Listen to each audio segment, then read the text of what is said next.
Welcome to the Diva Life Show, where music meets fashion, culture meets travel, and we explore the stories of extraordinary artists and entrepreneurs. I'm your host and resident diva, Heather Poduska.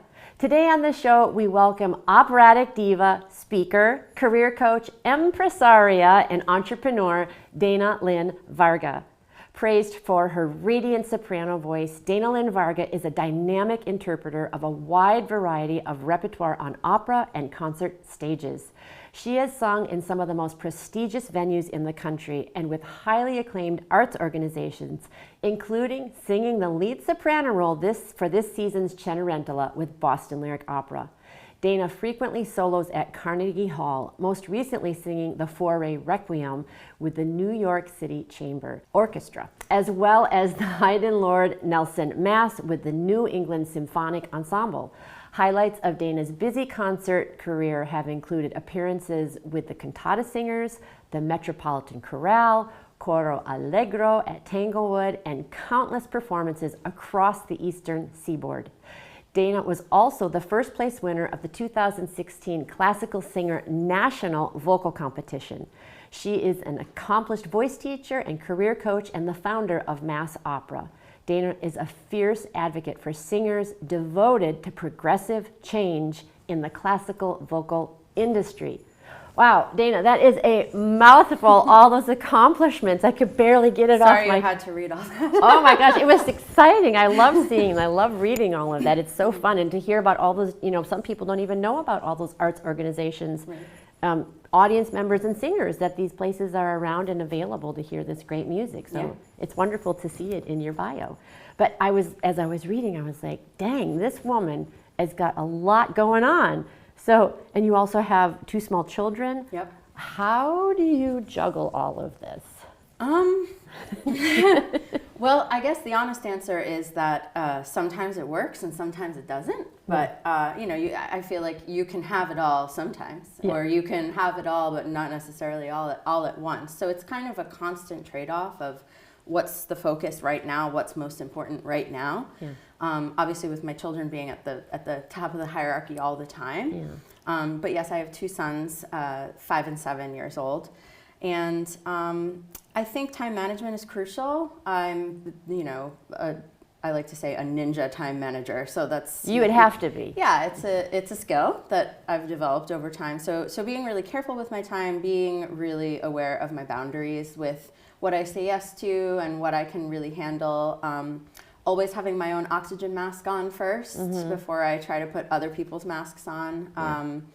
Yeah. In general, especially over the past couple of years, because I was just so busy, I'm really focused on working smarter, not harder, and spending what feels like a reasonable number of hours on all of these endeavors. Yeah, that's really smart. Yeah. At what point in your life were you like, oh, I'm going this way? What was your early classical musical journey like? How did you get into being an opera singer? I mean, I didn't really have a classical music journey. My parents listened to classical sometimes. Yeah. And I liked it. I would make up like little kid versions of it and be like blah blah blah blah blah blah blah blah, and like make little. So I guess I was exposed. But my father was a jazz musician, bassist. So I grew up with jazz mostly, and I was really drawn to hip hop and rap by my stepsister. Do you rap? No, I do not. I most certainly do not rap. I can't make a rhyme to save my life. But I really like 90s hip hop and rap. I loved a lot of the music of the 90s, the Cranberries. I'm a big Sheryl Crow fan. I do enjoy listening to jazz, and I studied jazz for a while. I love listening to musical theater, but this is exactly how I got into classical music. I had a solo in 8th grade. And the teacher was like, you really should get voice lessons. You have a nice voice. I was like, okay. So I go to the local musical theater teacher, and she's like, yeah, trying to get me to make belting sounds. And I just kind of couldn't. And I was having fun, and I enjoyed learning more about singing, but it just wasn't the right fit. And she said after a year, she was like, you have a beautiful voice, and I really like working with you. I'm going to send you to the opera teacher a couple towns over. Oh. So I went to the opera teacher, and it was like, oh, yeah. It just made sense because my mother is a linguist. She speaks 5 languages. My father's a musician. I love language. And, we start working on Italian songs and French, and I'm like, this is it. Wow. Yeah, so that was at 15. And okay, you're at the conservatory, you're at your university, you're with your teacher, and then all of a sudden you're supposed to go out and get gigs. Yeah. Talk to us a little bit about that process and how it was for you.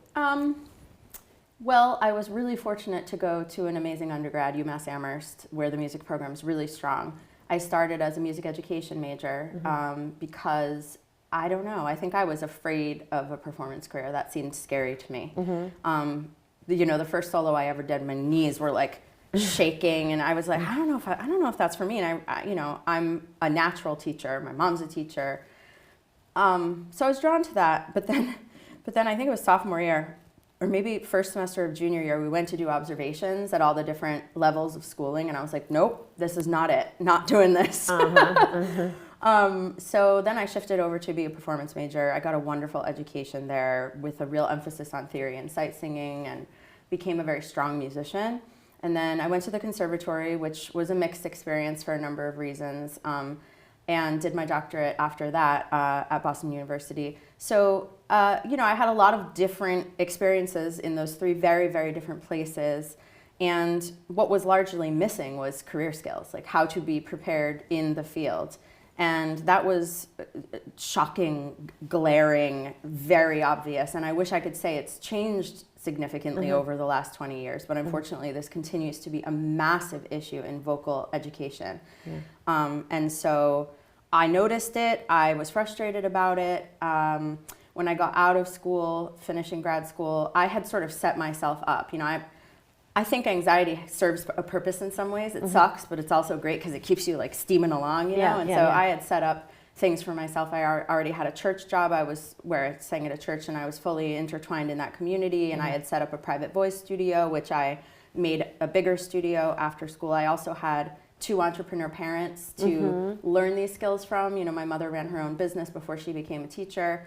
And my father, after his jazz career, which requires entrepreneurship, period. Right. He then pivoted to become a bass maker of the upright bass called a luthier. And I did not know that that's what that was called. Yeah, luthier. Okay. Yeah, he's one of the most famous luthiers in the world. Wow. Arnold Schnitzer, and so he ran that business, and I learned from both of them. So I think entrepreneurship is in my blood, and so I sort of automatically knew that work wasn't going to fall in my lap as a soprano. The soprano is the most common voice type. There's a lot of us. Yeah. I could go on and on about that, but yeah, entrepreneurial off the bat. And then I was also, at the same time as I was running my voice studio, I was also auditioning for young artist programs, which are basically like internships with opera companies, and trying to find local work, professional choral work, oratorio work. And that requires a lot of cold emailing, reaching out to people, setting up private auditions. I went to a lot of public auditions. So I had hustle from the beginning. Yeah. And that has only continued and inspired me to teach other people how to do that. And my opera company, Mass Opera, was founded out of a need for opportunity for singers in this area, because I got out of school and realized, wow, there's really not that much operatic singing to do here professionally. And some of the bigger companies fly people in. So I said, I'll just do it myself, Very entrepreneurial. Yeah, just do it myself, and started tiny. I think our budget the first year when we did the opera Dido and Aeneas by Purcell, I believe our budget was $8,000, which included a string quartet and a conductor and space rental and stuff. But that's not nothing. I mean, that's learned the whole business. I learned everything on the job. I had no business training, and now I run 2 businesses. One is a nonprofit and one is an LLC. But Mass Opera now, we operate at significantly higher budget and continue to serve singers in this area, and we prioritize local singers. That's awesome. Yeah. I love that. And I think that you really, hit the nail on the head about being an entrepreneur. I mean, it sounded like you really hustled. When I went to the conservatory, the mentality was you get on a young artist track, you go to Wolf Trap, you go to Santa Fe, you go to one of these programs. If you're not in one of those programs by the time you're 25, you're never going to have a career. And if you're not at the Met, you're a complete failure. Yep. That was the loop. Yep. And so my path was like this. And I wish that I had met someone like you when I was a young singer that'd been like, look at all these other opportunities. And it doesn't mean that you're not a good singer if you're singing at it with a little choir, or you're getting paid to do this. Whatever it is, yeah. Right, but it's just that mentality. So I'm so happy that you are doing what you're doing, and in your other business of the empowered musician, of especially now, of showing artists and singers how to create like a portfolio career and really be financially sound as an artist, because I think there's also this mentality of the starving artist. Right. So and also I just say one other thing, since COVID, and I think not COVID, I'm going to take that back. Since the internet, I think things have changed so much for singers and artists of all kinds to have access to their audience and grow their brand as a singer. And so tell us a little bit about the empowered musician. Yeah, so I mentioned mass opera, and then, about 8 years later, maybe 7, I forget, I started shifting into this other work in the empowered musician, and it was sort of born out of the bird's eye view I was taking of the industry, because here I am, an active singer, and I'm also running an opera company, and I'm a voice teacher. So I have this trio going on, and I'm sort of seeing the industry from all these different angles. Yeah. And I'm also getting a lot of people saying, can I take you to coffee and pick your brain? Can I take you to... After a while, I had to monetize that business into a career coaching business, because, how many coffees can you have with strangers? At some point, that's a boundary issue. Exactly. Right. Yeah. And so to set my boundary, I created a career coaching business, the Empowered Musician, which I eventually moved my voice studio under the umbrella of, and then added additional services such as lectures, where I go into different academic institutions or arts organizations around the country, sometimes outside of the country, to talk about this stuff. And I also write. I write a lot of articles about some of these really difficult, touchy issues. I like to say I talk about hard things. Like I say all the quiet things out loud. And I'm known for that in my industry, because a lot of it is hush-hush. And like you said, there's a very narrow focus. Yeah. So to address that, I call that focus, I call that the pipeline. Yeah. Which has softened a little from what you described. But basically, you study, you go to young artist programs. If you're not in them by, say, 27, 28, you're in big trouble, supposedly. And you do competitions, you get picked up by a manager, and then you have your full-time operatic career, which, back in the 80s and 90s, because schools didn't take as many singers, which is a whole other conversation, and because it wasn't as competitive for a number of reasons, that pipeline worked slightly better. For people at a conservatory level, maybe 10% of humans could expect for that to work for them, and then you've got 90% of people feeling like failures and quitting singing, or just singing where they can and feeling terrible about themselves, which is not okay. And because of the financial crash of 2008, the internet, which was prior to that obviously, but particularly 2008, arts organizations were struggling, schools were struggling.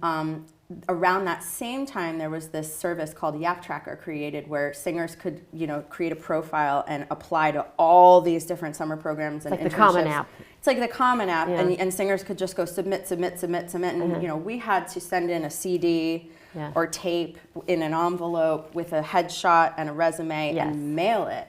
And now, so you had to choose really carefully, and now it's like everybody can submit everything. So first of all, between the financial crash and Yap Tracker, and then you add the Trump presidency and the pandemic and like all these different things that are a lot of societal upheaval, right? Then it becomes more competitive, because schools are taking more singers, especially sopranos. They're taking more women who they can't necessarily find enough opportunity for, because the men at the school, they need the men in order to do operas and have a balanced choir. So they bring the men in with more money because they need them. And so the women are already at a disadvantage.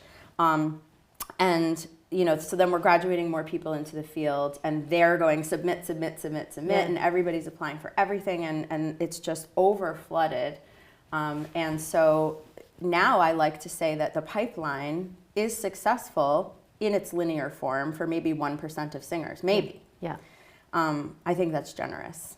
So. But don't you also think, though, like for 1%, doing a really specific thing, which is singing roles at opera companies and maybe, some oratorio. But I think that there's so much, as flooded as it is, I also think there's so much more opportunity in certain ways, just because music has expanded and audiences are more accessible, and you have the power to create so many different things on your own and really build your brand as a singer and create your own opportunities, Yes. I think. Yeah, and that's exactly why I started The Empowered Musician. First of all, to speak out against this education, the pipeline education. Yeah. People need to know what you just said. Yeah. The many paths to a career in singing, they need to know that, as early as possible, high school, undergrad, right?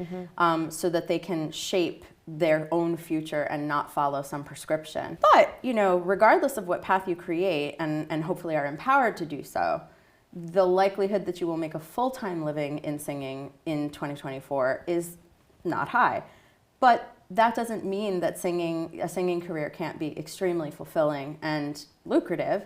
It does mean that most people need what I call a correlating career, meaning it goes alongside your singing career, right? Yeah. And it can be in music or not. So, I was fortunate to know what my correlating career was, which was voice teaching and eventually career coaching, et cetera, lecturing, early on. But it really can be anything as long as people understand that a correlating career helps you stay in the game longer, helps you afford to stay an actively working, actively studying, training singer. That's my job, is to empower not only singers, but especially parents of young singers. Some of my favorite people to work with right before they go to college. They shouldn't be finding this stuff out after graduate school. Right? This should be something that people are going through the whole process being well aware of, so that they know what they want, they know how to craft their own career, they know how to be financially savvy, how to support themselves, because I don't believe in the starving artist narrative at all. No.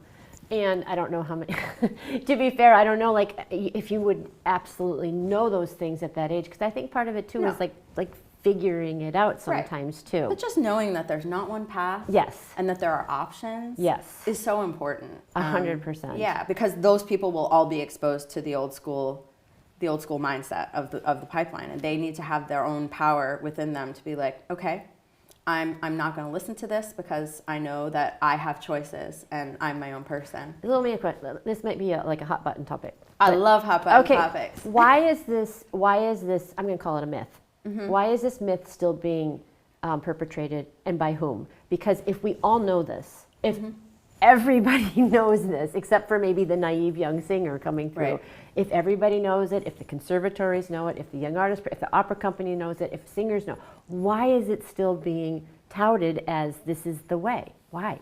Money. But for who? For whom? Mostly academia. Academia. This comes, and I don't mean to paint academia as evil. I think it's hard to keep the doors open in a music program, right?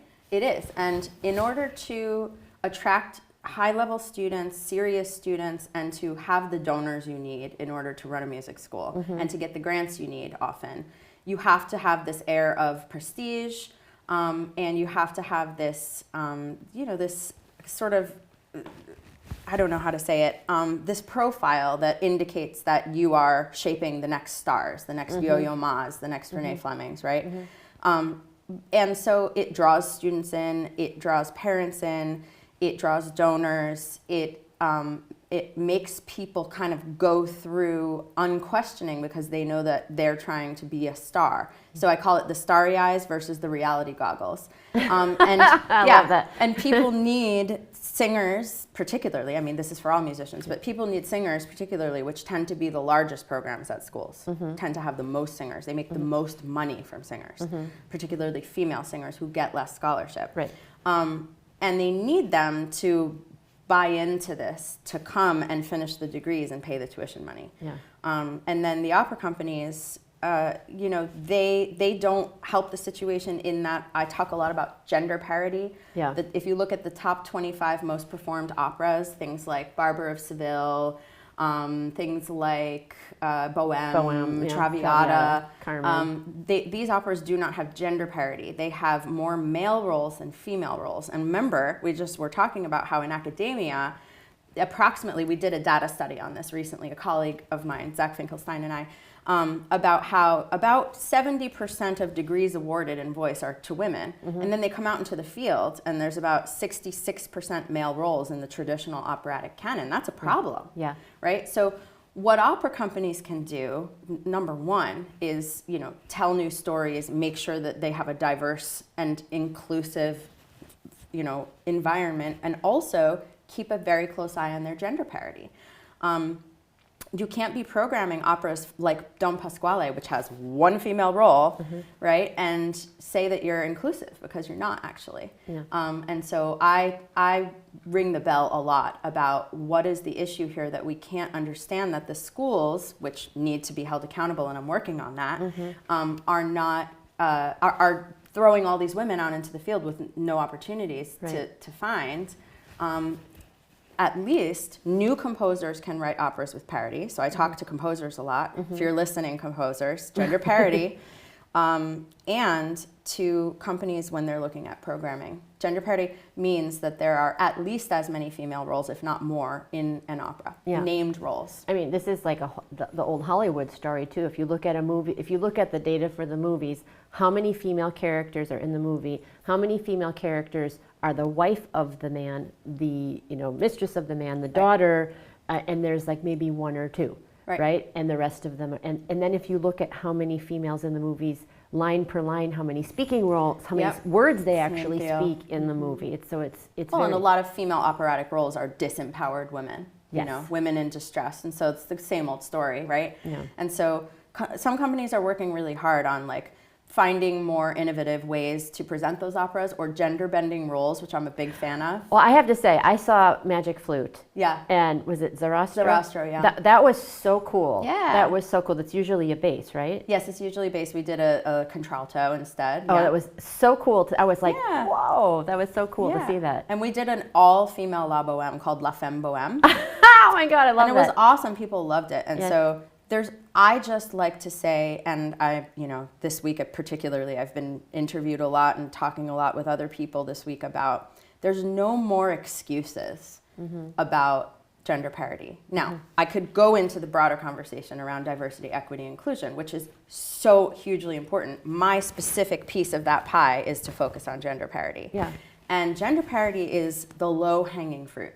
That's one of the easiest things that can be done, both in the schools, in their productions, in their opportunity giving, and in the operatic field, and in all other types of arts organizations that are, you know, featuring singers. The more we do not give people access to understanding the many paths to career in singing, and the more that we allow companies and the industry to continue to program things like Don Pasquale, the more we are, you know, we're just kind of sitting by. Yeah, and I don't think it's just men that are doing it. I remember when I was out gigging, I had a gig one time. The person running it was a woman. We were going, I don't remember what it was, a small little concert, small little gig. It was me and like a tenor, I think. And the person who organized the gig told me, which was, I don't know why she told me, well, I'm paying the tenor more because he's a tenor. And I'm like, wait, I'm driving the same distance. We're singing the same amount of repertoire, and you're paying this man more than you're paying me for the same service, basically. So I was like, it's not just men that perpetuate that. Absolutely. And, you know, a lot of work has been done in the field around this. I don't mean to say that everything is hopeless. Like, really, a lot of work has been done, and singers have been speaking out. I have a Facebook group called Empowered Singers. We've got like 5,000 people or something, and it's like, one of the things we can all do when we're on gigs is just ask about money, right to people's faces. Hey, how much are you being paid? Have a conversation. The men that I've come across recently are more than happy to discuss it, because they don't want to be paid more either. But they want equality too, for, you know, for the most part. So it's like anything. The key is communication and talking about it, and putting down boundaries. That's the key. Yeah. So as if you know, as a singer might come into the Empowered Musician or not, or is watching this, what are some like golden nuggets, like 3 things that you would want to tell a rising singer, rising artist to optimize their chances of whatever success means to them? Sure. First, I would say, while we don't want to be a jack of all trades, master of none, you do need to diversify. So saying, oh, it's opera for me or nothing, like I call that hashtag opera or die. I have lots of Dana sayings. That's going to be your hardest path. So the more you diversify and are open to things like oratorio, art song, church music, professional choral singing, all of which people can make careers in, that's helpful. So diversify and educate yourself on the many paths to a career in singing and what that looks like.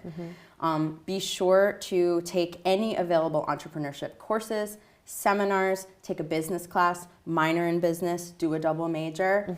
That will help you. And your double major doesn't necessarily have to be in business, because my next golden nugget is make sure you have skill sets that are not simply performing as a vocalist.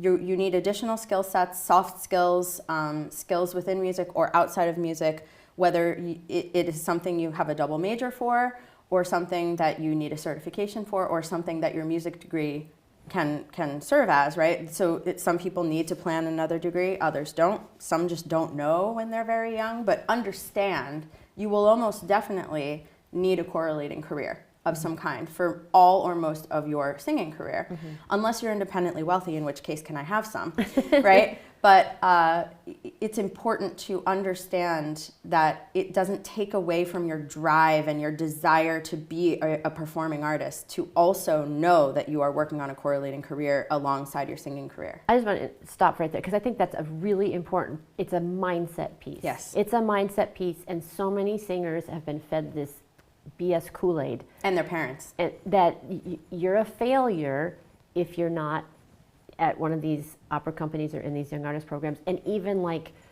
oh, I have to, as opposed to, I think it's a mindset shift. I get to do this, as opposed to I have to do this. Yeah, you should take pride in your correlating career and embrace it. And by the way, I have friends who sing at the Met who still have correlating careers, right? Because it's a business where you go from gig to gig, and sometimes you have a lot of gigs and sometimes you don't. So even people who have gone through the pipeline and are singing quite a bit in opera still have correlating careers often. And then thinking about, well, first of all, I want to say a correlating career is not a fallback. It's not a plan B. It's not a backup plan. We have to stop using this language, speaking of mindset. Yeah. That's very important on the front end. If you're a parent whose child is interested in music, heed me. Do not use that language, because you're just setting your child up for a future that may be more challenging because they feel like a failure because they have a correlating career. And also, I think it's important when you're considering a correlating career, particularly as a singer, that you think like, okay, is it remote? Is it flexible? How much do I have to use my voice? Being a music educator seems like a great correlating career, but it's not. Because your voice will be busted. You can't go to an audition after a day as a music teacher in K through 12. I know a few people who do it, but it's a very hard path. So choosing those other skill sets wisely is very important. Going back to the golden nuggets here, I think understanding that there is actually room for everyone. There really is. But you also have to understand that while wearing your reality goggles and taking into account that business skills, financial savvy, those are non-negotiables, right?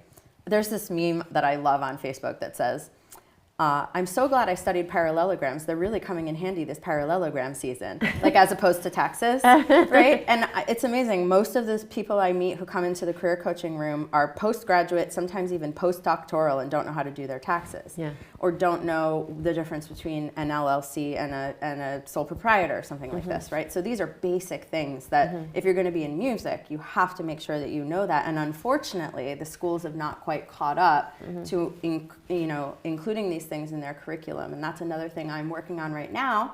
One of my big projects is to take a stance on curriculum so that these things are required. Yeah. Because right now, a lot of people are simply missing the necessary skills to keep themselves working as a musician. Yeah. Oh my gosh, I'm so excited that you came on and to talk about this, because I think these things, people don't think about them. Right. They don't think, and I don't think most people are malicious, they just don't think about it. It's just kind of the way things have been. If you don't speak up, if I don't speak up, it just kind of just rolls along and nothing changes. Yeah. So it's so important, and I just, thank you for doing that, and really appreciate your voice. And I think that you are a big, awesome diva. Yes, absolutely. And this is the Diva Life show, so I have my own idea of what a diva is, but what comes to mind when you think of the word diva? I certainly don't like the old school definition of a diva who's just throwing fits and getting what they want, because that's not what it is, right? For me, I'm going to bring it all the way back around to the beginning and say having boundaries and valuing yourself is the number one quality of a diva. Yeah. You value yourself, you believe in yourself, you care about yourself, you put your own mask on first, all those things, and you set boundaries. That's number one. Number two is, I think it's an air about you, right? It's a confidence thing, and it's not a faux confidence thing. Yeah, being a real diva means you really believe these things. You really love to feel good. Maybe you like to dress up, maybe you don't, but you have an air of self-confidence because you actually have that real confidence. It's not ideally a projected thing, right? Absolutely. A faux thing. Yeah. Yeah, and then being talented and being, you know, and a people person. Those are things that say diva to me. I love it. Well, you are all of those things and more. And I want to thank you so much for coming on the Diva Life Show. It has been so much fun. Yeah, thank you for joining us as well. And until next time, as always, here's to hitting all your high notes. Take care. Bye-bye.